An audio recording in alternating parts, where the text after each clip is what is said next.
کونی island hospital میں شاندار اور رنگارنگ عید ملن پارٹی کا اہتمام۔ ہسپتال کی انتظامیہ کی جانب سے عید کی خوشیوں کو دوبالا کرنے کے لیے منعقدہ پروقار تقریب میں ہسپتال کے مختلف شعبہ جات سے تعلق رکھنے والے ملازمین اور ہسپتال مینجمنٹ کے ذمہ داران کی بڑی تعداد نے شرکت کی۔ عید الفطر کے حوالے سے منعقدہ تقریب کا آغاز تلاوت کلام پاک سے کیا گیا۔ بسم اللہ الرحمن الرحیم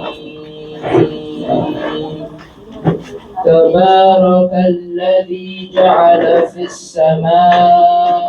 عید الفطر کا جشن منانے کے لیے منعقدہ تقریب میں جہاں ہسپتال انتظامیہ کی سرکردہ شخصیات نے اپنے خیالات کا اظہار کیا، وہیں لمبے عرصے سے ہسپتال میں خدمات سر انجام دینے والے ملازمین نے اپنے تجربات بھی شیئر کیے۔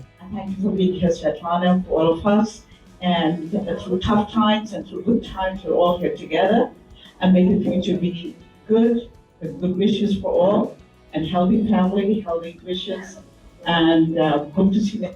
تقریب کے شرکاء کی خوشیوں کو دوبالا کرنے کے لیے عید میلے میں سوال و جواب کا سیشن بھی منعقد ہوا، جس میں میزبان کی جانب سے تقریب کے شرکاء کو آسان سوالات کے جواب دینے پر خوبصورت تحائف بھی دیے گئے۔ تقریب کے دوران علماء کرام نے رمضان المبارک اور عید الفطر کے فضائل پر بھی روشنی ڈالی، جبکہ تقریب میں قرآن اندازی کے ذریعے حاضرین کو قیمتی انعامات سے بھی نوازا گیا۔ تقریب کے شرکاء کی انواع و اقسام کے کھانوں اور مشروبات کے ساتھ بھرپور تواضع بھی کی گئی، جبکہ تقریب کے اختتام پر گروپ فوٹوز کا بھی اہتمام کیا گیا۔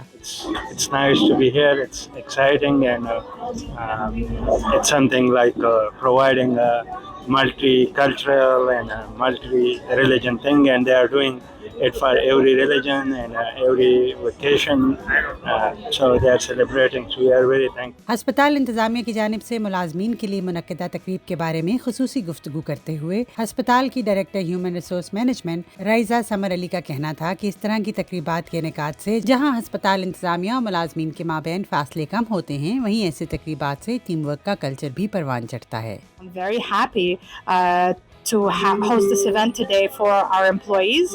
We're doing an Eid celebration filled with different fun events, trivia, gifts, food, and partying. We have our South Brooklyn Health Imam that's going to be speaking, and other community folks as well.